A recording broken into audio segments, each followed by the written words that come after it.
来看新加坡的航空公司酷航，今日透早对韩国的真传飞台湾。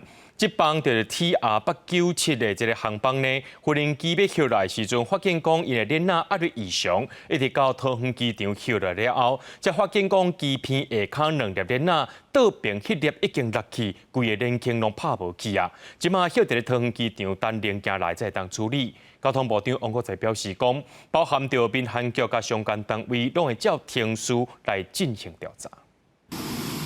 飞行机慢慢降落伫桃园机场，暗过详细细看片链所在，少一粒电啊，只剩正链咧处。地勤维修人员赶紧到现场检查，为什么会无去？这是新加坡属的航空酷航，19半暝12:02，为南韩人团飞来台北的 TR897航班，降落时阵发现气压不正常，想不到竟然是片链少一粒。飞机的轮胎，不管是前轮或主轮，它的那个装卸的话，装上去之后，不但是要螺丝要上紧。而且呢，螺丝该有的地方，它还会打保险丝，所以理论上来讲的话，应该是不会犯这种错。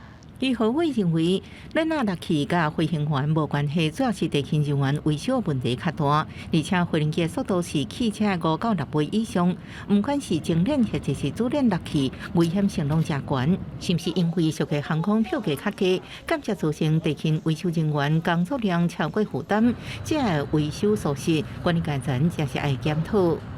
航空有它的标准作业程序啦，如果牵涉到一些维修的一些状况，发生一些状况，我想包括我们的民航局还有这个相关单位也会做一些调查。在这个飞机还没落地之前呢，我们这边航管就有收到这个韩国仁川那边的通知，就是说在他们的机场的跑道呢，有看到轮胎的胎皮，在飞机落地之前呢。